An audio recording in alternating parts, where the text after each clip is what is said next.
Dear friends, कैसे हो आप सब। अभी एग्ज़ाम पास आ रहा है, डेट आ रहा है प्रीलिम्स का। अभी टेंशन धीरे धीरे बढ़ेगा।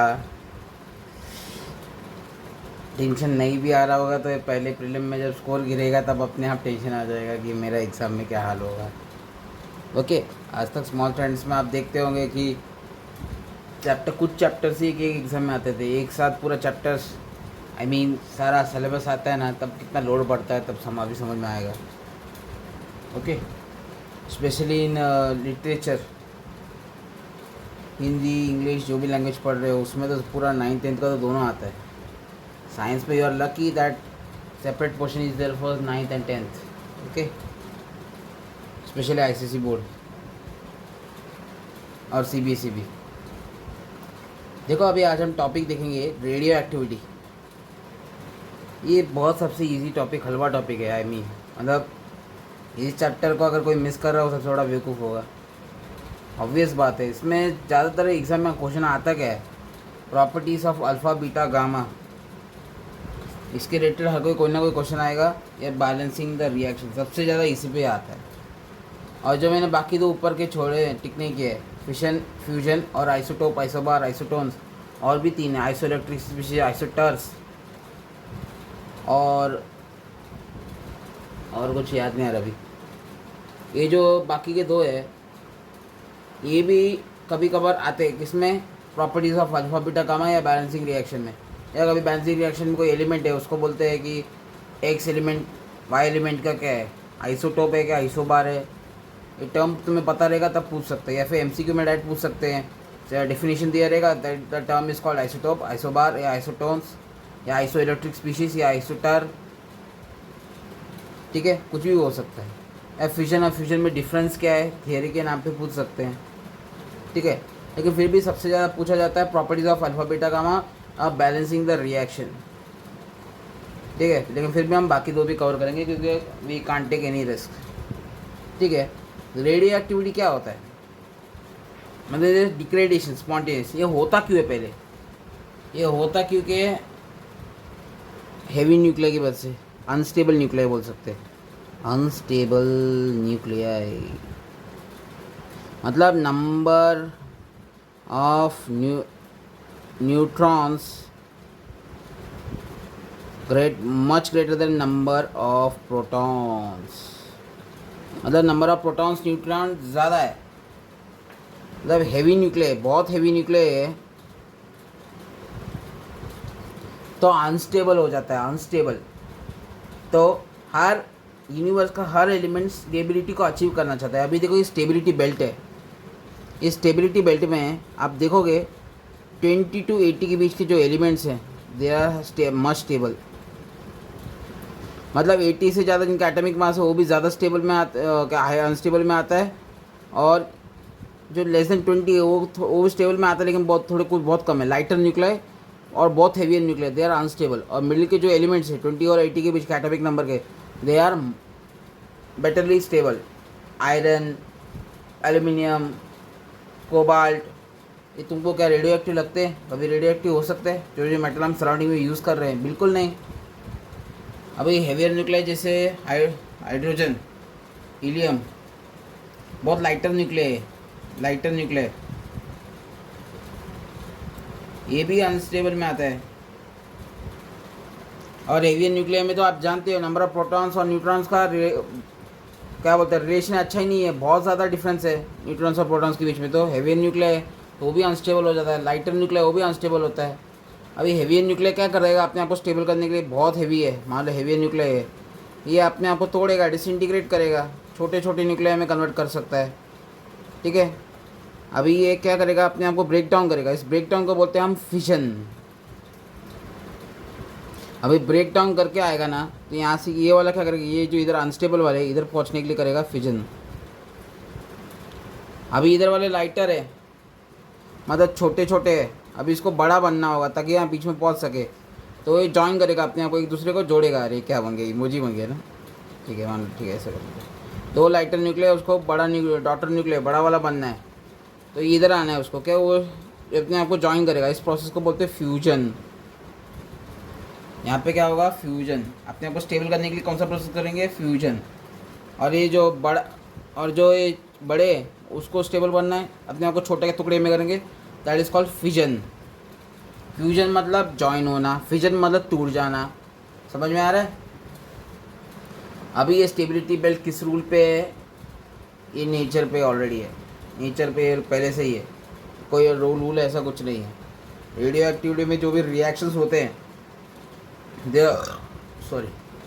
They are unpredictable. ओके, कोई भी रिएक्शन होता है वो कह नहीं सकते कि यही बनने वाला है। मेजॉरिटी टाइम जो बन रहा है हम उसी को एब्ज्यूम करके स्टडी करते हैं, ठीक है। कभी का कुछ जगह 140 भी लिखा रहता है, लेकिन टेक्स्ट बुक में 82 लिखा है सीरियम में। ओके, 82 के कम वाले एलिमेंट्स स्टेबिलिटी में रहते हैं और उससे ज़्यादा अनस्टेबल रहते हैं। देखो एक्टिनाइट्स, एक्टिनाइट्स आपने पीरियोडिक टेबल में पढ़ा रहेगा। एक्टिनाइट्स फुली अनस्टेबल, सारे एक्टिनाइट्स अनस्टेबल होते हैं, मतलब रेडियो एक्टिव। देखो अनस्टेबल रहता है ना जब ब्रेक डाउन करते हैं, ये फिजन में जो ब्रेक डाउन होता है ना, तो इसमें रिलीव क्या होता है, फिजन। फ्यूजन में कभी कुछ नहीं होता, फ्यूजन में अल्फ़ा बीटा गामा घंटा कुछ होता है, मतलब आई मीन सॉरी टू से अल्फ़ा बीटा गामा पार्टिकल्स कभी निकलते नहीं हैं, लेकिन फिजन में होता है। जब ब्रेक डाउन होता है या तो अल्फ़ा प्लस गामा निकलता है और बीटा प्लस गामा निकलता है। समझ में आया। अल्फ़ा एंड बीटा कभी नहीं होता, अल्फ़ा बीटा कभी एक साथ नहीं निकलता। अल्फ़ा या गामा निकल सकता है या बीटा और गामा, बीटा प्लस गामा निकल सकता है। आपने डेफिनेशन में लिखा रहेगा disintegration of a certain substance which and results in release of alpha और बीटा एंड गामा, अल्फ़ा और बीटा एंड गामा, ऐसा स्टेटमेंट लिखा रहेगा। इट मीन्स अल्फ़ा या बीटा में से कोई एक हो सकता है और पर गामा पक्का। सॉरी अल्फ़ा गलत दिखा ना, अल्फ़ा नहीं gamma, gamma it's alpha it's gamma, beta या गामा गलत बोले थे। अल्फ़ा एंड बीटा कभी नहीं हो सकता, अल्फ़ा एंड गामा ही निकल सकता है या बीटा और गामा ही निकल सकता है, बीटा प्लस गामा या अल्फ़ा प्लस गामा, लेकिन अल्फ़ा एंड बीटा कभी एक साथ नहीं निकल सकते। That's not possible. ये कोई रूल नहीं है, नेचर में ऑलरेडी यही होता है। ओके,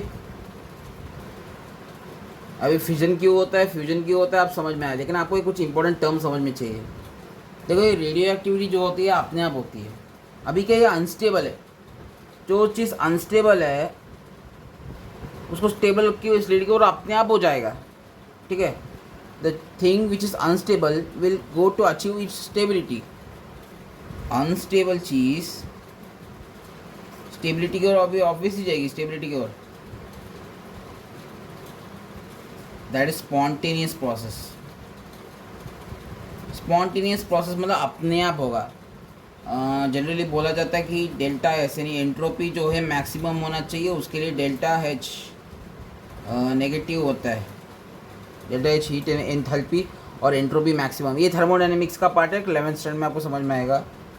लेकिन अभी बस इतना समझो कि अनस्टेबल टू स्टेबल बनना चाहता है कोई ऑब्जेक्ट, अपने आप भी करेगा वो, क्योंकि हर object in the universe will try to achieve stability. वैसे ही अगर कोई रेडियो एक्टिव एलिमेंट है वो स्टेबिलिटी अचीव करने के लिए अपने आप रेडियो एक्टिव डिके करेगा, मतलब डिसइंटीग्रेट करेगा, ताकि उससे उसकी वजह से क्या होता है वो फिजन में होता है, ताकि उससे क्या निकलेगा अल्फ़ा या gamma alpha plus gamma, alpha और गामा निकलेगा या बीटा या गामा निकलेगा, ठीक है। अभी रेडियो एक्टिव एक तो स्पॉन्टेनियस प्रोसेस आपको समझ में आया। दूसरा सबसे इम्पोर्टेंट बात, कंट्रोलेबल नहीं है, नॉट कंट्रोलेबल, अपने आप तो हो रहा है इससे कंट्रोल नहीं कर सकते, can't be controlled. Radio activity control में नहीं रह सकता और स्पॉन्टेनियस प्रोसेस भी है। और सबसे और आखिरी बात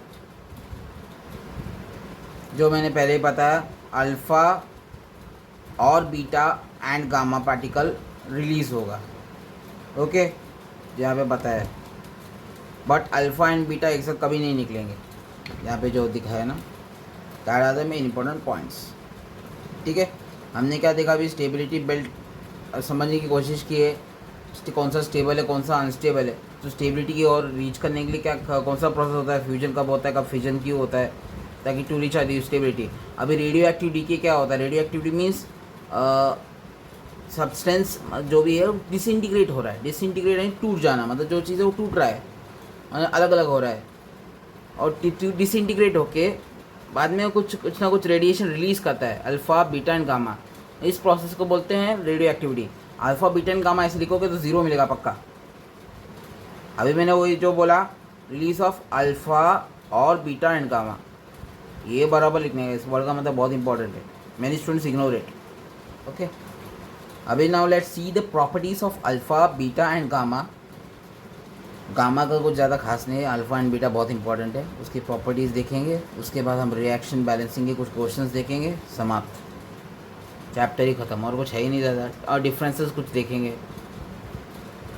अल्फ़ा पार्टिकल की प्रॉपर्टीज़ देखते हैं। अल्फ़ा पार्टिकल जब रिलीज़ होता है ना रेडियो एक्टिव डीके में, तो अल्फ़ा पार्टिकल का एक तो चार्ज +2 होता है और उसका मास 4 होता है, ठीक है, मतलब 2 प्रोटॉन और एटॉमिक मास 4, मतलब 2 proton +2 neutron.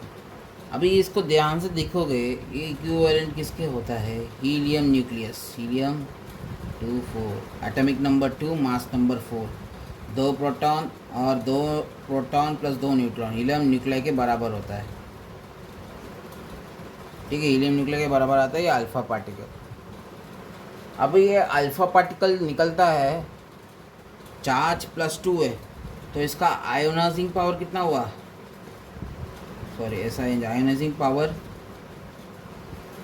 Highest among alpha beta and gamma.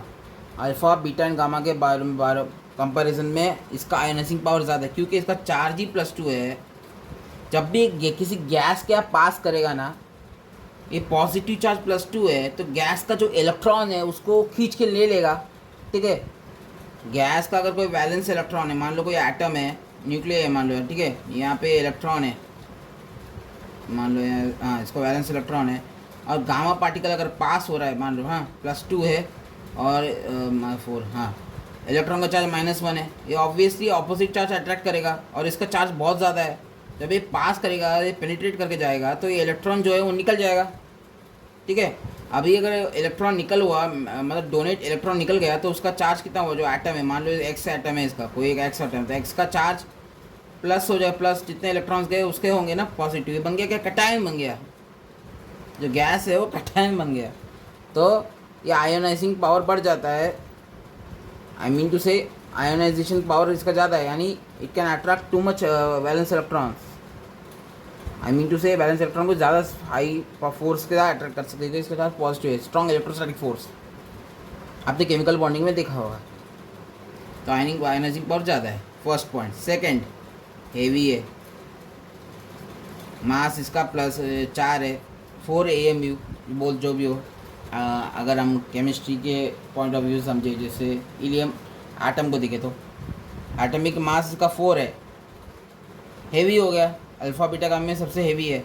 अभी जो भारी है, जो उसका स्पीड कितना होगा, सबसे कम होगा, इसका स्पीड है 10⁻7 मीटर पर सेकेंड, ज़्यादा है 10⁻7 मीटर पर सेकेंड, लेकिन comparison to alpha beta and gamma it's lowest, तो इसका पेनिट्रेटिंग पावर कितना हुआ, less penetrating power.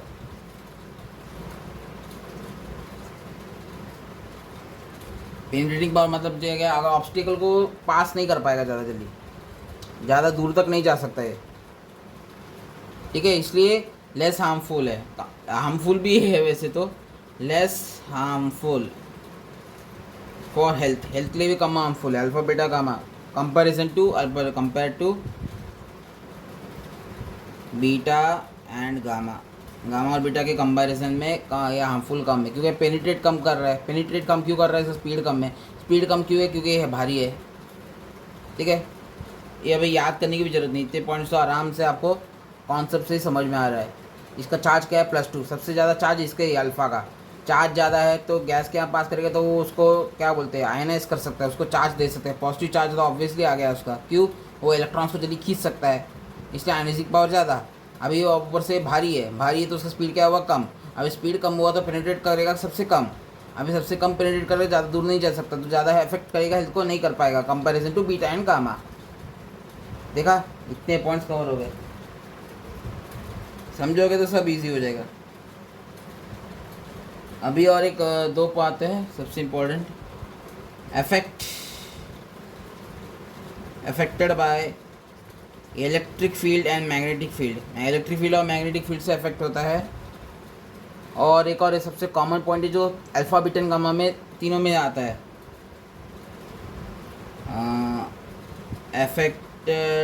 Affect photographic plate and produce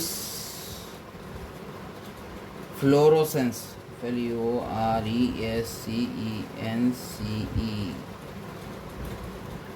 देखो photographic plate and produce fluorescence की बात है ना, ये समझ में नहीं आ रही है ना, तो आपने रुदरफोर्ड एक्सपेरिमेंट पढ़ा रहेगा 8th स्टैंडर्ड में या 9th स्टैंडर्ड में, कभी तो पढ़ा रहेगा रुदरफोर्ड एक्सपेरिमेंट। ओके,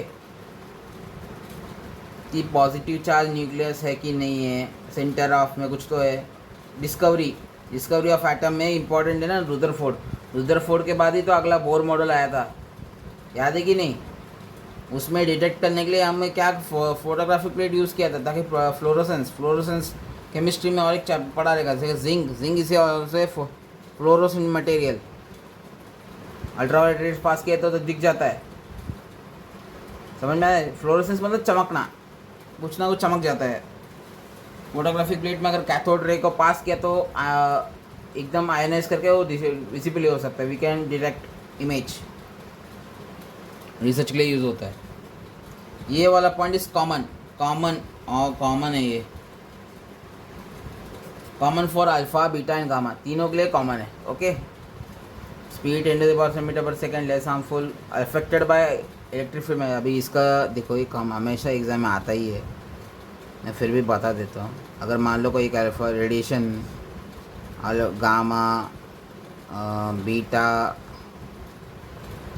ये वाला डायग्राम पिक्चर में तो रहता ही हमेशा। अल्फ़ा, यहाँ पे अल्फ़ा में देख, अल्फ़ा पॉजिटिव है तो उसको अट्रैक्ट कौन करेगा, नेगेटिव चार्ज।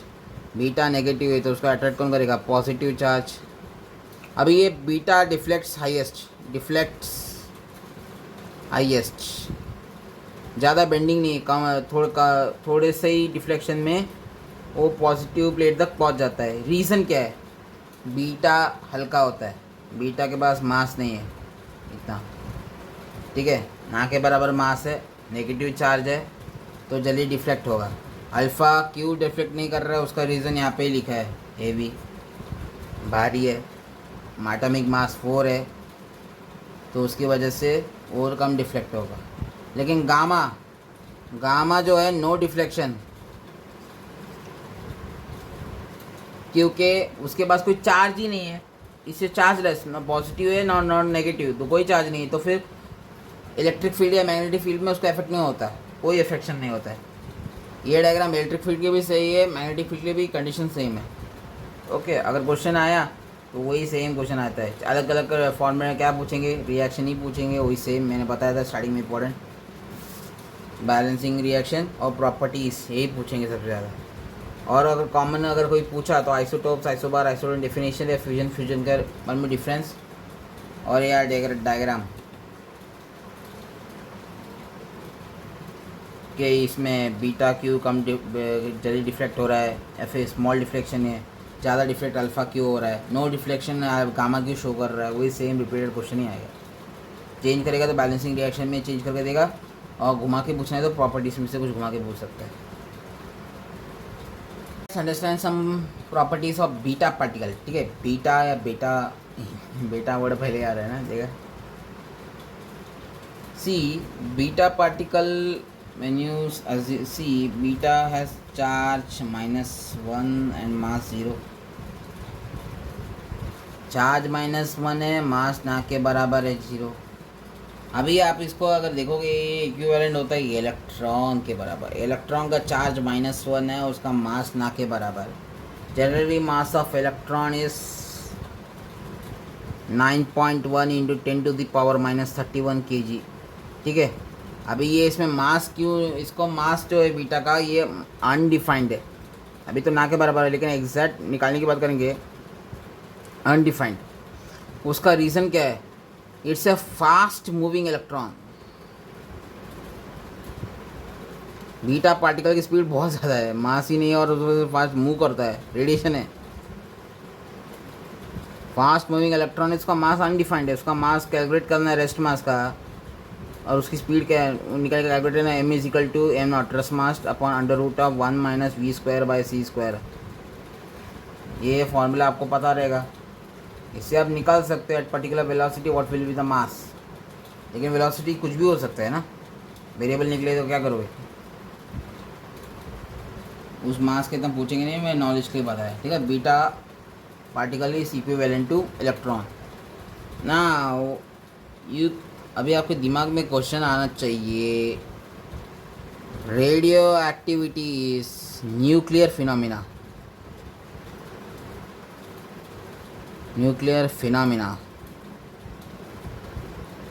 फिनोमिना में सब न्यूक्लियस के साथ ही खेल हो रहा है, ठीक है, प्रोटॉन और न्यूट्रॉन। बट अभी यहाँ पे इलेक्ट्रॉन कैसे निकला, वाई इलेक्ट्रॉन, अभी इलेक्ट्रॉन ही क्यों? अभी मैंने शुरू में बोला था नंबर ऑफ न्यूट्रॉन्स प्रोटॉन से ज़्यादा है, अनस्टेबल है, तो कुछ न्यूट्रॉन्स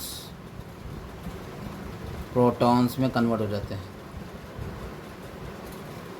अभी न्यूट्रॉन का मास 1 है, चार्ज 0 है, प्रोटॉन का मास 1 है, charge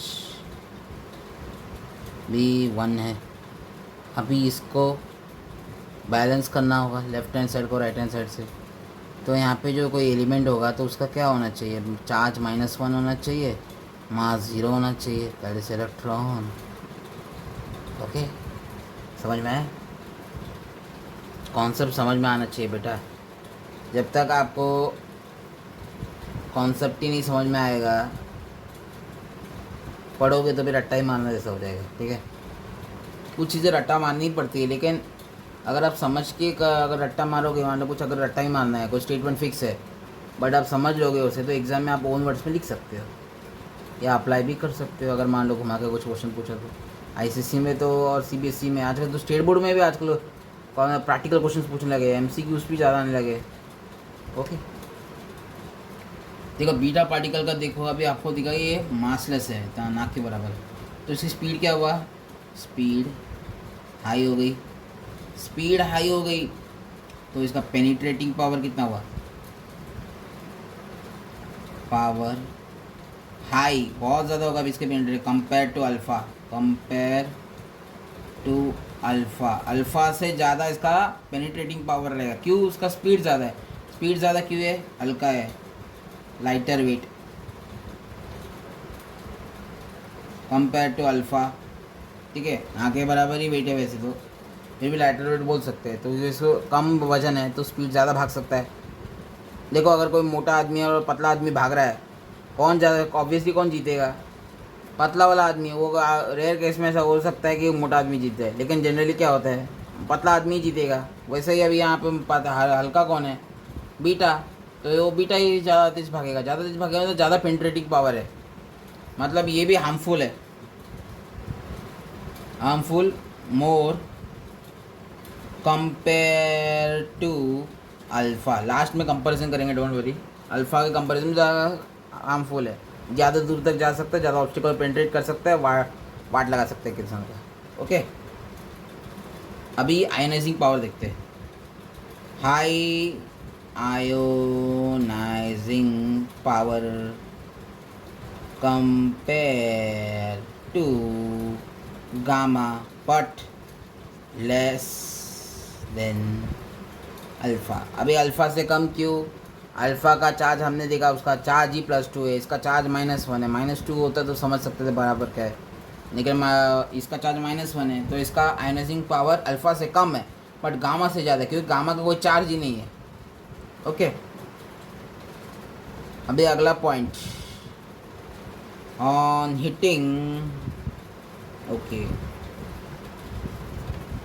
metal like tungsten produce X rays. मतलब मेटल लाइक टंगस्टन यानी जिसका मेल्टिंग पॉइंट हाई है,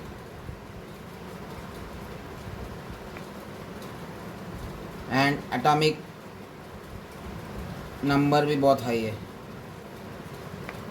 इस तरह के जनरली जो एलिमेंट्स है, एग्जांपल टंगस्टन, उसको हिट करके वो एक्सरे बना सकता है। ये एक्स्ट्रा पॉइंट है बीटा पार्टिकल का। और एक और जो कॉमन पॉइंट है वो अल्फा पार्टिकल के लिए देखा था, produce fluorescence by heating the photographic plate. Photographic plate में अगर हिट किया तो फ्लोरोसेंस प्रोड्यूस हो सकता है। या फिर 2 पॉइंट में ऐसे कुछ जगह तोड़ सकते हो तुम लोग, produce fluorescence effective photographic plate. Okay, मतलब एक ही में आ जाता है, that is a common point. और एक टंगस्टन के साथ या फिर हेवी मेटल के साथ हिट किया जिसका एटॉमिक मास या नंबर ज़्यादा है, नंबर ज़्यादा हुआ तो ऑब्वियसली उसका मास भी ज़्यादा ही होने वाला है। तो और उसका मेल्टिंग पॉइंट भी है तो एक्सरे प्रोड्यूस होगा। एक आयनाइजिंग पावर और स्पीड भी देख लिया। सी वो एक इम्पॉर्टेंट पॉइंट है जो आपको डिस्कस करना होता है। जब एक पार्टिकल, जैसे मान लो एक एक्स है, एक्स मतलब आपका जो दिमाग में घूम रहा है वो एक्स नहीं, छोड़ो। अब बीटा पार्टिकल रिलीज़ करता है, ठीक है, तो उसका चाहे -1 है 0 जो भी है निकल रहा है, और जो प्रोड्यूस वाई, देखो ये पेरेंट न्यूक्लियर है, इसको डॉक्टर न्यूक्लियर बोलते हैं। डॉक्टर ही क्यों बोलते हैं मुझे नहीं पता। इसके साथ एक एंटी न्यूट्रिनो निकलता है प्लस एनर्जी, अल्फ़ा हो बीटा हो कोई भी रिएक्शन हो, एनर्जी तो निकल रही है एनर्जी। ये इसको बोलते हैं एंटी न्यूट्रिनो, ठीक है। This complement of V is called anti neutrino. Anti neutrino हमेशा रिएक्शन बैलेंस करने के लिए डालते हैं। To balance the reaction we use the term anti neutrino. Now why anti neutrino समझते हैं। देखो X beta -1 plus Y plus anti neutrino plus ये एनर्जी, ठीक है। अभी क्या होता है ना, रिएक्टेंट का जो मास लेफ्ट साइड में होता है, प्रोडक्ट का मास से ज़्यादा होता है। Reactant mass is greater than product mass. अभी उसका रीज़न पता है, क्योंकि कुछ मास एनर्जी में कन्वर्ट हो जाती है, एनर्जी की फॉर्म में। अभी E=mc² Einstein mass energy equation से हमें पता चल जाता है। लेकिन लेफ्ट हैंड साइड का मोमेंटम लेस होता है राइट हैंड साइड के मोमेंटम से, ठीक है। मतलब राइट हैंड से कंजर्वेशन ऑफ मोमेंटम को ये वायलेट कर रहा है, पहला पॉइंट। और दूसरा, लेफ्ट हैंड साइड का जो एनर्जी है RH राइट हैंड साइड की एनर्जी से ज़्यादा है। अभी conservation of momentum and conservation of energy ये दोनों वायलेट हो रहा है। To solve it we write the term complement of V, that is called anti neutrino, ठीक है। इसके पास ना मास है ना चार्ज है, डाल देते, क्यों? Balance, conservation of momentum and conservation of energy, इसको मेंटेन करने के लिए। और ये दिखता भी नहीं है, एंटी न्यूट्रिनो दिखता ही नहीं है, हम लोग फिर भी डालते हैं रिएक्शन को बैलेंस करने के लिए, ठीक है।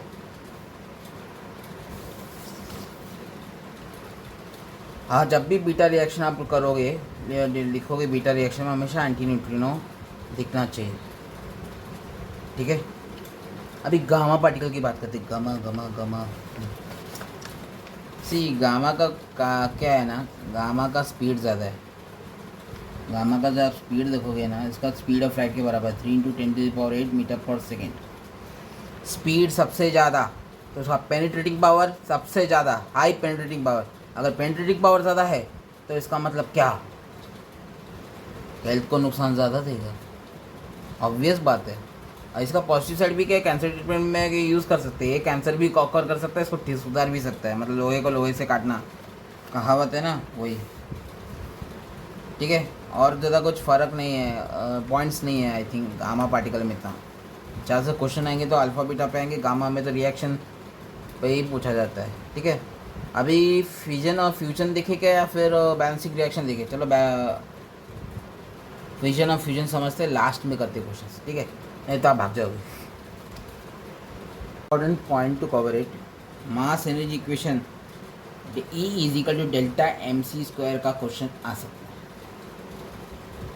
E=Δ mc², मतलब न्यूक्लियर रिएक्शन में जो लॉस इन मास, फिजन हो या फ्यूजन, जो भी रिएक्शन होता है उसमें जो प्रोडक्ट का मास रिएक्टेंट से कम होता है, ये हमने कवर किया था, ओके।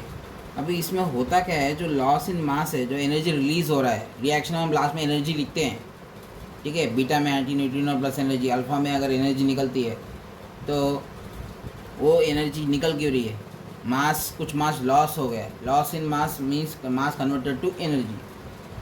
तो जो चेंज, रिडक्शन इन मास, जो मास गया है वो मास को हम डेल्टा एम बोलते हैं, delta M C square, C speed of light, C is equal to 3 into 10⁸ metre पर सेकेंड,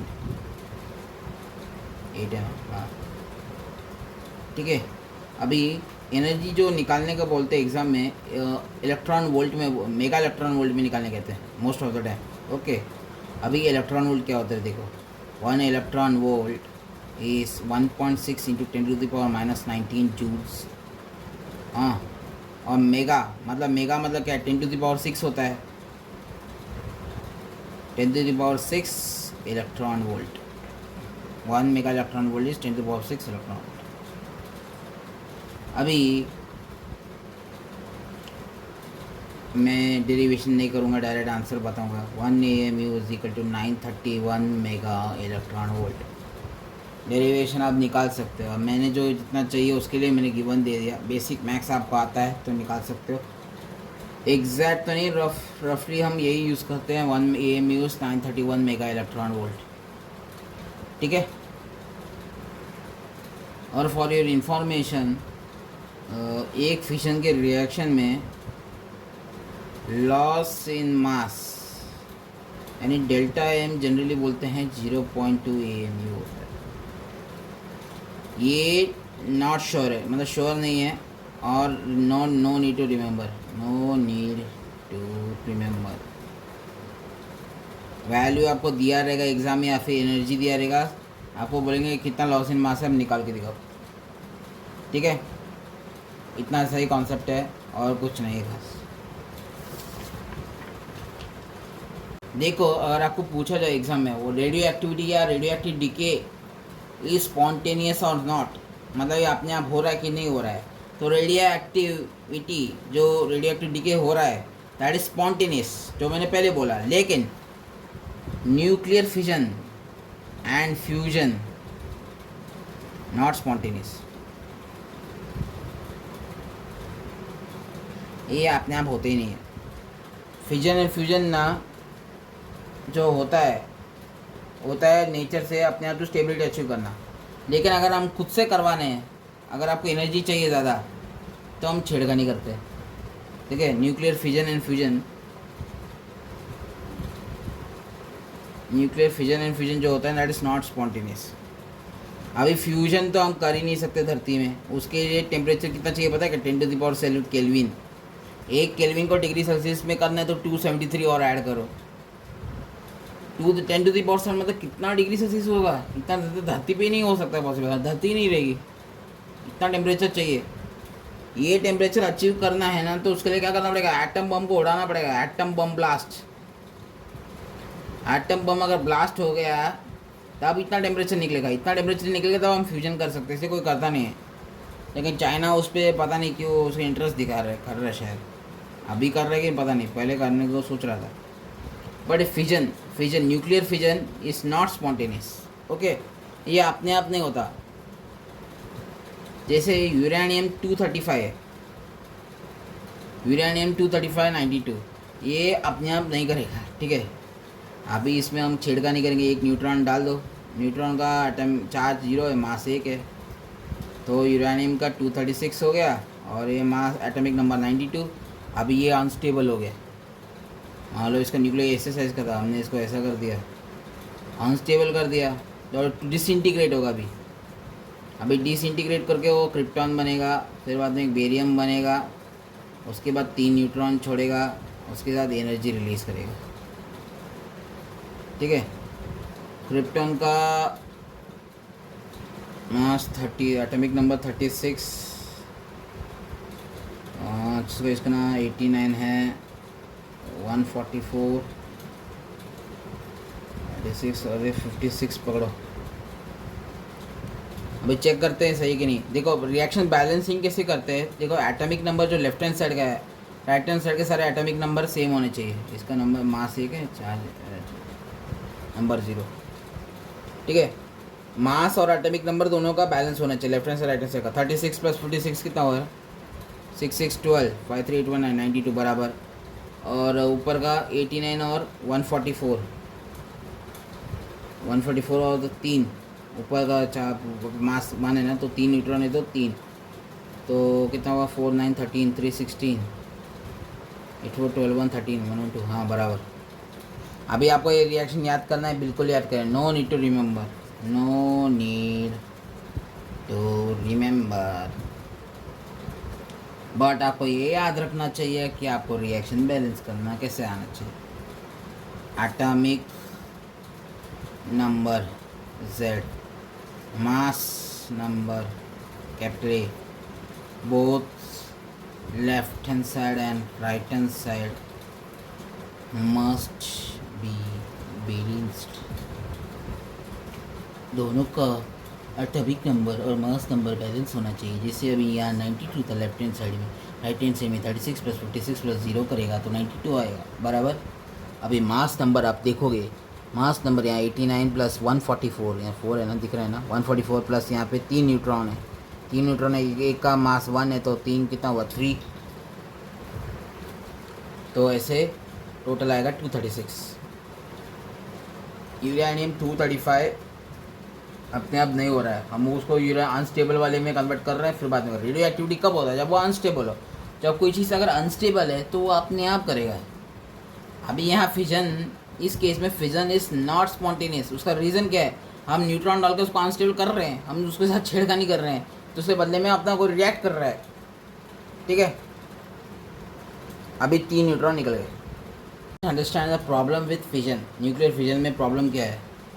देख, एक यूरेनियम से अगर 3 न्यूट्रॉन निकल रहे हैं, ठीक है, तो तीनों न्यूट्रॉन, जैसे यहाँ पे मान लो 1 2 3 न्यूट्रॉन जो निकले हैं, वो एक और यूरेनियम से रिएक्ट करेगा, वो 3 न्यूट्रॉन छोड़ेगा, ठीक है, और वो एक और यूरेनियम से करेगा तो वापस 3 न्यूट्रॉन मरेगा। मल्टीपल ऑफ 3 में बढ़ते ही जा रहा है, बढ़ते ही जा रहा है, बढ़ते ही जा रहा है, कंट्रोल नहीं है।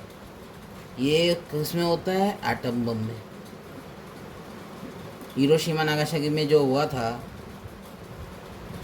वो अनकंट्रोल्ड न्यूक्लियर फिजन के कारण ही हुआ था, ठीक है, ये रिएक्शन की वजह से हो रहा है, ठीक है। अभी इसको जब पावर प्लांट्स में क्या करते हैं? कंट्रोल करते हैं। पावर प्लांट्स में इलेक्ट्रिसिटी प्रोड्यूस करने के लिए हम न्यूक्लियर फिजन यूज़ करते हैं एनर्जी प्रोड्यूस करने के लिए, लेकिन इधर क्या होता है? कंट्रोल कर देते हैं। कंट्रोल रॉड्स रहता है उसमें, कंट्रोल रॉड्स जैसे कैडमियम या बोरॉन, उसके रॉड्स होते हैं, क्या करते हैं? Absorb neutron. मतलब 3 न्यूट्रॉन रिलीज़ कर रहा है एक रिएक्शन में, तो 2 न्यूट्रॉन वो ऑब्जॉर्व करेगा, फिर बाद में वापस हिट करेगा, 3 न्यूट्रॉन आएंगे, वापस 2 न्यूट्रॉन ऑब्जॉर्व करेगा। न्यूट्रॉन को ऑब्जर्व करके रेट ऑफ रिएक्शन को कंट्रोल करता है। रेट ऑफ रिएक्शन कंट्रोल में रहता है, कंट्रोल में रहता है। और ये किस लिए यूज़ करते हैं? इलेक्ट्रिसिटी प्रोड्यूस करने में, ठीक है। ये है फिजन। फिजन में ये काम है। अभी इंडिया में इलेक्ट्रिसिटी प्रोड्यूस करने के लिए इतना यूज़ नहीं करते। अभी उसका रीज़न क्या है? देखो, हार्मफुल रेडिएशन निकलता है, अल्फ़ा बीटा गामा। अल्फ़ा निकल सकता है या गामा निकल सकता है, बीटा या गामा निकल सकता है। तो प्रिवेंटेशन, बहुत प्रिवेंशन रखना पड़ता है, बहुत सेफ्टी मेजर्स है। जैसे क्या बोलते हैं, ग्लव्स या शील्ड ऑफ लेड प्रेफर्ड किया जाता है पहनना। या फिर अगर इंडस्ट्री में यहाँ पे तो सीमेंट या ब्रिक, सीमेंट और ब्रिक वॉल से कवर किया जाता है, सीमेंट या ब्रिक वॉल से कवर किया जाता है एरिया को। बट इसमें भी प्रॉब्लम क्या, अगर पेनिट्रेट हो गया तो क्या होगा? जैसे अगर गामा पार्टिकल अगर रिलीज़ हो रहा है, गामा, उसका पेनिट्रेटिंग पावर बहुत ज़्यादा है, वो अगर निकल गया तो फिर हेल्थ के लिए तो नुकसान ही है ना। हम ऐसे केयरलेस रह नहीं सकते, कितना दूर तक जाएगा नो आइडिया। और ऊपर से यूरेनियम, पोलोनियम और जो भी रेडियो एक्टिव मटेरियल्स है, अपने देश में इतना है ही नहीं। बहुत रेयर मटेरियल्स है रेडियो एक्टिव वाले। एक्टिनेट इतना ज़्यादा है नहीं अपने पास। और सारे यूरेनियम जो भी है, जैसे यूरेनियम 235 हम यूज़ कर सकते हैं, यूरेनियम 235, यूरेनियम 238 हम यूज़ नहीं कर सकते, ये बिल्कुल नहीं यूज़ कर सकते। यूरेनियम 235 वाले को ही हम रिएक्ट करते हैं। कुछ ही रेडियो एक्टिव मटेरियल्स रिएक्ट कर सकते हैं, not all radio active elements not do radio active decay. Okay, सारे अनस्टेबल वाले नहीं कर पाएंगे, कुछ ना कुछ ही कर पाएंगे जो नेचर में ऑलरेडी, वो नेचर में पहले से ही सोच के रखे कौन सा वाला क्या करेगा। ठीक है, अपने पास उतना यूरेनियम 235 है नहीं। अगर मान लो मिल भी गया तो मेटलर्जिकल प्रोसेस भी करना पड़ता है, वो भी बहुत सेफ्टी के साथ। अगर बन भी गया तो फिर कितना कैलोरी हैंडल करना पड़ता है। जैसे आपने रिएक्टिविटी सीरीज में देखा है, सोडियम है, पोटेशियम है, जो भी ज़्यादा कैल्शियम, उसको एटमॉस्फेयर पे डालोगे तो बर्न होने के चांस है, उसको बहुत हैंडल करना पड़ता है। पेट्रोल या केरोसिन में हम स्टोर करते हैं, कुछ ऑयल में कभी कभार, ठीक है, लेकिन वाटर के साथ तो नहीं रखते ना, इसको भी बहुत हैंडल है। बहुत सारे और भी कॉम्प्लिकेशन हो सकते हैं। अभी हमने देखा था 1 AMU 931 mega electron volts energy के बराबर होता है। मतलब 1 AMU एनर्जी का लॉस हुआ तो 931 मेगा इलेक्ट्रॉन वोल्ट की एनर्जी रिलीज हो सकता है। अभी AMU का बहुत छोटा वैल्यू है। 1 AMU का वैल्यू कितना है पता भी है क्या? 1 AMU 1.27 इंटू 10⁻⁻27 kg ऑलमोस्ट, मतलब मास ऑफ प्रोटॉन के बराबर इतना अमाउंट ऑफ मास है। मतलब उतना amount of mass 931 mega electron volt energy निकल रहा है। मतलब अगर एक मुट्ठी भर यूरेनियम रहेगा, इतना भर भर के यूरेनियम रहेगा तो वो कितने एनर्जी रिलीज़ कर सकता है। मतलब पूरा क्या बोलते हैं, सोसाइटी एरिया का पूरा बिजली 1 महीने तक आ सकता है। इतना ज़्यादा, उससे भी ज़्यादा हो सकता है। इतना एनर्जी से इलेक्ट्रिसिटी बन सकता है। ठीक है, इसे बहुत केयर के साथ हैंडल करना पड़ता है। इससे इतना ज़्यादा प्लान नहीं है। लेकिन सबसे एडवांस टेक्नोलॉजी अभी फ्रांस में है, जर्मनी में, और जापान भी अभी परफेक्ट हो गया ऑलमोस्ट। अभी भी कुछ इंसिडेंट्स हो जाते कुछ जगह में, लेकिन बहुत कम होते हैं अभी, ना के बराबर। टेक्नोलॉजी में इतना आगे है। Now let's understand fusion. अभी मैंने बताया था फ्यूजन क्यों होता है। ये लाइटर न्यूक्लियर वो हेवियर न्यूक्लियर में जाता है। देखो, दो छोटे डॉटर जो पेरेंट न्यूक्लियर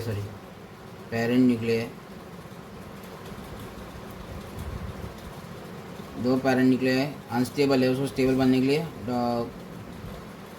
डॉटर न्यूक्लियर। देखो, लाइटर वाले भी है ना, वो भी इस रेंज में आना चाहिए, स्टेबिलिटी के रेंज में आना चाहते हैं, तो वो हेवियर बन जाता है। बट ये प्रैक्टिकली पॉसिबल नहीं है। मतलब धरती में इन अर्थ प्रैक्टिकली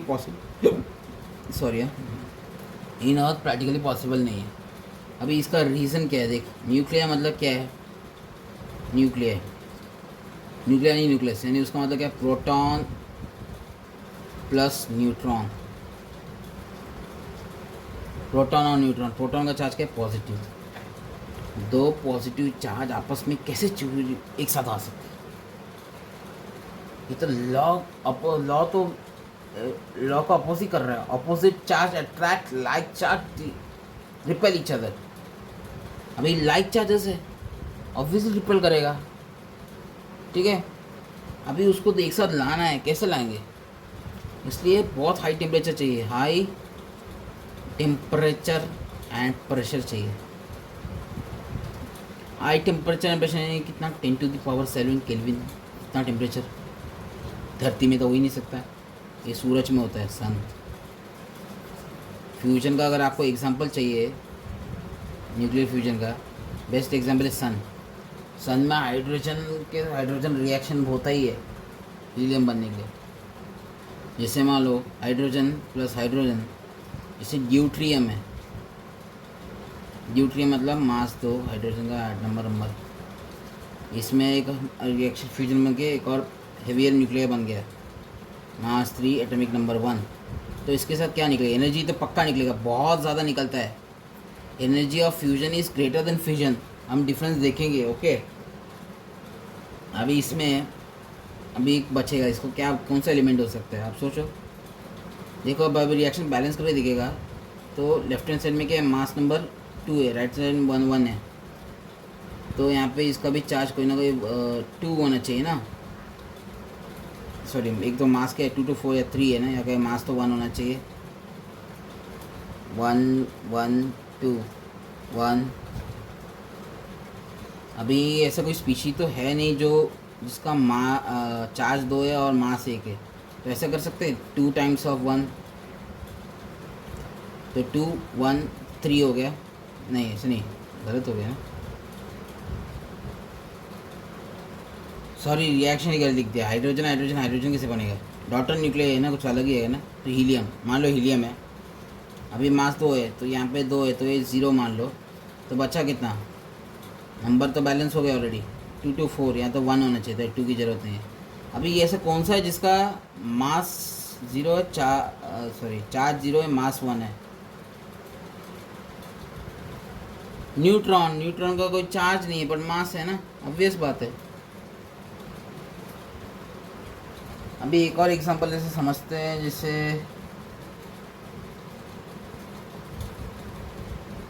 एक रिएक्शन देखते हैं ज़रा। एक हाइड्रोजन है जिसका मास 1 मान लो, A1 सेम ही है। देखो 4 हाइड्रोजन है नॉर्मल। अभी मान लो अगर वो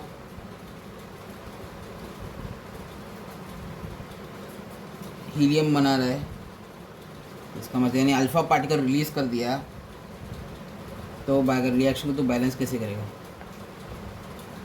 ठीक है, ये थोड़ा कॉम्प्लेक्स क्वेश्चन है लेकिन आ नहीं सकता, लेकिन आ गया तो ठीक है। अभी इसमें अल्फ़ा पार्टिकल रिलीज़ हुआ, अब देखो बैलेंस करना है। ठीक है, 4 लेफ्ट हैंड साइड में एटॉमिक नंबर 1 है ना, तो 4 4 × 1 4, यहाँ पे तो 2 है, तो और नीचे और क्या बैलेंस करें, 2 चाहिए। देख ठीक है 2 चाहिए, और मास क्या है इधर है 4 × 1 4, मास यहाँ 4 है लेकिन इधर ऑलरेडी 4 है, तो 0 इधर तो 0 आएगा बराबर ऊपर मास में। बट प्रॉब्लम है कि ऐसा कोई स्पीशीज है ही नहीं जिसका मास 0 है पर चार्ज 2 है। तो इसको चलो 1 कर देते हैं, 1 और 2 +1 और चार्ज है मास 0। देखो चार्ज 0 के मास 0 किसका होता है, बीटा का होता है। देखो पॉजिटिव बीटा बन गया ना, 2 times ऑफ पॉजिटिव बीटा, इसको बोलते हैं पॉजिट्रॉन। अगर -1 होता है ना तो इलेक्ट्रॉन बन जाता है, यानी बीटा, नॉर्मल बीटा, इसको बोलते हैं पॉजिट्रॉन। ओके, अभी हम रिएक्शंस के बारे में जाएंगे।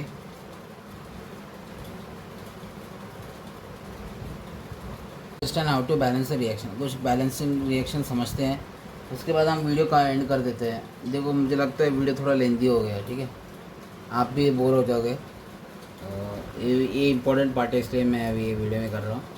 फिर कुछ थियोरेटिकल पार्ट है, जैसे कंपैरिजन, फिजन एंड फ्यूजन में कंपैरिजन क्या है, अल्फ़ा बीटा गामा में कैसे कंपेयर कर सकते हैं, वो मैं आपको नोट्स में या फिर आई थिंक शॉर्ट्स या रील में बता दूंगा। ठीक है, जिससे आपका टाइम भी वेस्ट नहीं होगा। देखो यहाँ पे दिया है एक्स एटम है जिसका एटॉमिक नंबर 90 है, उसका मास नंबर 232 है। आपको तो ये पता होगा ना एटॉमिक को डिस्प्ले कैसे करते हैं, atomic number Z, mass number A। Alpha particle emit किया और Y एक प्रोडक्ट बना। अभी Y प्रोडक्ट ने 3 अल्फ़ा पार्टिकल रिलीज़ किया और फिर Z प्रोडक्ट बना। ठीक है, अभी ये रिएक्शन को हमें कंप्लीट करना है, यानी Z का हमें atomic number and mass number निकालना है। अभी देखो अभी ट्रिक से करेंगे, लेकिन थोड़ा मैं पहले समझा देता हूँ, उसके बाद हम शॉर्टकट से जाएंगे। क्या है ना, एक बार समझ में आ गया तो आप शॉर्टकट अप्लाई करने में आपको दिमाग संकोच नहीं करेगा, तो टेंशन आता है कैसे आया क्यों आया। ओके, देखो अब फिर भी आप लॉन्ग स्टेप पे जाओगे, चाहे आपकी मर्ज़ी, लेकिन आप लॉन्ग स्टेप पे जाओगे ना टाइम वेस्ट होगा कि पहले यहाँ पे अल्फ़ा रिलीज़ हुआ फिर ये हुआ। डायरेक्ट लिखो। हाँ, अगर आपको एक टाइम बच रहा है, मतलब आई मीन सारे क्वेश्चंस हो गए, चेक कर रहे हो, उसके बाद चाहो तो आप एक्स्ट्रा लिख सकते हो कंफर्म करने के लिए, आपकी मर्ज़ी। देखो एक्स जब 232 या 90 है, अगर मान लो कि अल्फा पार्टिकल रिलीज भी कर रहा है तो उसका मास नंबर क्या होगा 4, atomic number 2 plus Y. Actually ऐसा ही हो रहा है यहाँ पे, यहाँ अल्फ़ा डाला मतलब अल्फ़ा इमिट हुआ है, लेकिन असलियत में ये होता है। अब इसको रिएक्शन को बैलेंस करना है तो यहाँ पे क्या होगा 90 माइनस 2 88, 232 माइनस 4 228। अब इतनी दोनों को ऐड करेगा तो क्या आएगा 88 प्लस 2 90, 228 4 232। तो इसका एक्चुअली मास नंबर है 88 228 2 4। अभी हम एक्चुअली डायरेक्टली कैसे करते हैं, 9 इसमें हम एटॉमिक नंबर 2 से कम कर देते हैं, मास नंबर 4 से कम कर देते हैं, अल्फ़ा है तो 2 से कम किया तो कितना हुआ 88। हाँ 4 से कम किया तो वो 228, 228 प्लस 4 232, 88 प्लस 4 तो 88 प्लस 2 90। अभी 3 अल्फ़ा पार्टिकल है, atomic number 1 alpha particle atomic number 2 से कम होगा और मास नंबर 4 से कम हो रहा है। ठीक है, यहाँ पे 2 से कम हुआ, मास नंबर 4 से कम हो रहा है, 1 का। अभी 3 का कितना हुआ, 1 अल्फ़ा पार्टिकल का एटॉमिक नंबर 2 से कम हो रहा है तो 3 का कितना हुआ 6 6। तो 88 माइनस 6 कितना हुआ 82। और एक अल्फ़ा पार्टिकल 1 अल्फ़ा पार्टिकल अगर मास कितना 4 से कम हो रहा है तो 3 अल्फ़ा पार्टिकल कितना करेगा, लेट्स से एक्स, तो एक्स का वैल्यू कितना हुआ 12। तो 228 माइनस 12 कितना हुआ, सॉरी 228 में से 12 गया तो कितना हुआ 8 माइनस 2 6, 216 216 10 226 226 2 28। देखा रिएक्शन कंप्लीट। तो जेड का एक्सेट आंसर क्या हुआ पहले का, एटॉमिक मास 216 और atomic number 82 is the final answer for first. बहुत सिंपल है। अभी आप चाहो तो इसमें भी वाई का एक अल्फ़ा पार्टिकल से ऐसा हो रहा है, दूसरा अल्फ़ा पार्टिकल से ऐसा हो रहा है, डायरेक्ट कर सकते हैं। देखो यूनिटरी मेथड्स भी कर सकते हैं, नहीं तो डायरेक्ट आप लेंथी बना के कर सकते हो, वो आपकी मर्ज़ी, लेकिन यूनिटरी से करोगे तो जल्दी हो जाएगा। अभी देख यहाँ पे क्या है, बीटा पार्टिकल रिलीज हो रहे हैं, एक्स है जिसका मास नंबर 14 है और एटॉमिक नंबर 6। कार्बन का एटॉमिक नंबर 6 होता है, कार्बन 14 सुना है, कार्बन डेटिंग, उससे हम अब एज प्रिडिक्ट कर सकते हैं कितना पुराना है कितना है। ठीक है, अभी इसमें बीटा रिलीज़ हुआ है, इसको एग्जैक्टली हुआ रिएक्शन कैसा होता है। बीटा रिलीज़ किया, इसका चार्ज है -1, मास 0 प्लस फिर वाई, बीटा रिलीज़ हुआ उसके साथ एक प्रोडक्ट वाई रिलीज़ हुआ। ठीक है, अभी रिएक्शन को बैलेंस करने के लिए क्या करेंगे, यहाँ पे 6 है लेफ्ट हैंड साइड में, तो राइट हैंड साइड में 6 लाना है, तो यहाँ पे 7 डालेंगे, 7 माइनस 1 कितना हुआ 6, दोनों को ऐड करेगा तो 6 आएगा। अब मास यहाँ पे 14 यहाँ 0 होता है, यहाँ पे कितना होगा मास 14। अब आप ध्यान से देखोगे there is no change in mass, no change in mass number, no change in mass, यानी mass number A mass number A का कोई चेंज नहीं है, बट एटॉमिक नंबर जो है इसका इंक्रीज हो गया, जो 6 था अभी 7 हो गया। ठीक है, mass number no change in beta reaction, पर जो यहाँ पे एटॉमिक नंबर 6 था यहाँ 7 हो गया। डायरेक्टली लिखो, बीटा मतलब no change in mass, increase the atomic number by 7। अगर अल्फा इमेजिन हुआ तो decrease the atomic number by 2, decrease the atomic mass number by 4। Okay, ये ट्रिक है। गामा मतलब नो चेंज, जैसा मास नंबर है और एटॉमिक नंबर वैसे फिक्स रखो। हाँ, लेकिन अगर आपको बोला कंप्लीट रिएक्शन इसमें एंटी न्यूट्रिनो प्लस एनर्जी, सिर्फ अल्फा या गामा लिखा है, तो अगर यहाँ पे पूछा है फाइंड दी प्रोडक्ट जिसका एटॉमिक नंबर क्या मास नंबर निकालने बोला, तो उसमें ऐसा लेंथी करने की ज़रूरत नहीं है। अगर आपको फिर भी करना है करो, 3-4 मार्क का रहेगा, तो 1-2 मार्क है तो no need to waste time.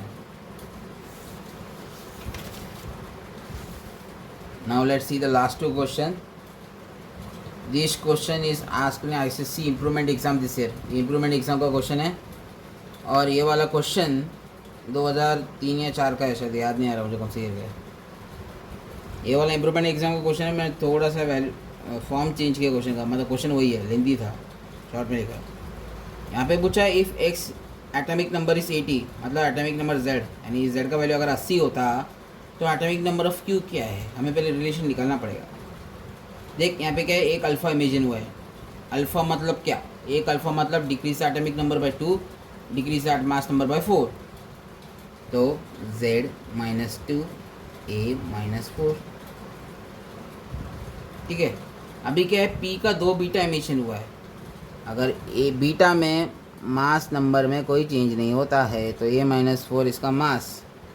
लेकिन अभी देखना है एटॉमिक नंबर में क्या फ़र्क है। देख, एक beta particle increase the atomic number bye 1, तो 2 बीटा पार्टिकल कितना हुआ, +2, तो Z-2 +2। या फिर ऐसा कर सकता है, एक बीटा पार्टिकल +1 डाला तो -2 + 1 -1 हो गया, फिर एक और बीटा पार्टिकल आ गया तो -1 + 1 तो 0 हो गया, तो +2 या -2 तो कट गया, तो एटॉमिक नंबर सेम निकला, मास number is different. Now isotope, isobar, isotones, ये तीन में से कौन सा रिलेशन आ सकता है। Isotope are the atom of same element having same atomic number and different mass number। अभी आप बोलोगे X and Q तो अलग है, ये बोलोगे तो आप सबसे बड़ा बेवकूफ़ कोई नहीं है आपसे बड़ा, क्योंकि मैंने बहुत पहले ही बोला था atomic number is unique for different atom. Atomic number एक पहचान है, जैसे आपकी नाम पहचान है, वो नहीं सबका नाम भी सेम ही होता है ऑलमोस्ट, बहुत लोगों का, फिर भी जैसे मान लो आप स्कूल में आपका रोल नंबर आपकी पहचान है, मतलब आइडेंटिटी है, सबका रोल नंबर सेम नहीं हो सकता क्लास में, वैसे ही एटम की पहचान उसका एटॉमिक नंबर है, क्योंकि सबका नंबर ऑफ प्रोटॉन्स अलग होता है हर एटम का, ठीक है। दोनों का एटम नंबर सेम है, मतलब X and Q are same but their mass number is different, तो दैट इज कॉल्ड आइसोटोप्स। ना अभी आइसोटोप मतलब एटॉमिक नंबर सेम है, तो Z का 80 है तो Q का भी 80 ही हुआ। ये MCQ में पूछ सकता है, ठीक है। एक्चुअली 3-4 मार्क के क्वेश्चन में भी आ गया ना तो लॉटरी जैकपॉट है। Okay, now last question, find the A and Z atomic number and mass number for X। Okay, अभी ये उल्टा है, पहले हम घटा रहे थे अल्फ़ा का, अभी बढ़ा रहे, ठीक है, सब उल्टा होगा अभी। अब जो फॉरवर्ड में हमने जो रूल बनाया था अभी उसको उल्टा करने का रिवर्स में, हमें रिवर्स करना है ना। अभी यहाँ पे क्या हो रहा था, हम इंक्रीज़ कर रहे थे अल्फ़ा के लिए, सॉरी डिक्रीज़ कर रहे थे अल्फ़ा के लिए, अभी उसको इंक्रीज़ कर दो, increase by 2 atomic number, mass number increase by 4। और बीटा का क्या कर रहे थे, मास सेम रख रहे थे, तो इधर भी सेम है, उल्टा भी सेम है, लेकिन हम क्या कर रहे थे, चार्ज बढ़ा रहे थे, अभी चार्ज घटा दो, डिक्रीज़ बाय 1, अभी उल्टा जा रहे हैं ना, फॉर बैकवर्ड। अभी X3 से मतलब X2 ने अल्फ़ा पार्टिकल के X3 हुआ, अभी X2 का निकालना है, तो क्या करेंगे, इंक्रीज़ बाय 4, 172 + 4 176, डिक्रीज़ बाय नहीं सॉरी इंक्रीज़ बाय 2 71। अभी चेक करना है ना, कैसे चेक करते हैं देख, एक alpha particle decrease the mass by 4, 176 - 4 172, और increase the decrease the atomic number by 2, 71 - 2 69। देखा, उससे अच्छा हम डायरेक्टली उल्टा जो रूल था फॉरवर्ड का उसको उल्टा कर दो। अभी 176 से और 4 नंबर बढ़ा दे, एटॉमिक नंबर इंक्रीज बाय 4, अभी इधर 180, मास को इंक्रीज बाय 2 73। अभी चेक कैसे करते हैं, एक अल्फ़ा पार्टिकल मास को कितना डिक्रीज़ करेगा, डिक्रीज बाय 4 176, 180 - 4 176, डिक्रीज से एटॉमिक नंबर बाय 2 73 - 2 71 बराबर। अभी बीटा पार्टिकल, बीटा मतलब नो चेंज इन मास, तो यहाँ पे 180, बीटा रिलीज़ हुआ तो भी 180 से 180 रहेगा, लेकिन चार्ज इंक्रीज बाय 1 है, अभी पीछे जाए तो डिक्रीज बाय 1 तो हो गया 72, तो value of A is 180 and value of Z is 72। That's answer. ये 4 मार्क के क्वेश्चन में आया था, तो शायद ईयर याद नहीं पर 4 मार्क के क्वेश्चन में आया था ये। अगर 4 मार्क के क्वेश्चन में से सिली क्वेश्चन आएंगे, आई मीन मेरे लिए तो सिली है, क्योंकि इसमें ज़्यादा कुछ समझना ही नहीं है, आपको बेसिक कॉमन सेंस लगाना है, बैलेंस करना एटॉमिक नंबर और मास नंबर को, left hand side and right hand side का, ठीक है, और कुछ खास नहीं है, पर यही रिएक्शन आता है हर बार एग्जाम में आता है, that's a bonus, that's why I said it's important. Okay, अभी आपको आज का वीडियो अगर समझ में आया, मज़ा आया, तो प्लीज़ लाइक शेयर सब्सक्राइब कीजिए, ठीक है, तभी मेरे को भी मोटिवेशन मिलेगा कि मैं और वीडियोस बनाऊँ, कुछ मुझे लाइक वो श्योरिटी मिलेगी, आपको समझ में आ रहा है मेरा कॉन्सेप्ट, मैं जो समझा रहा हूँ, आपको इंटरेस्ट है पढ़ने में, ठीक है।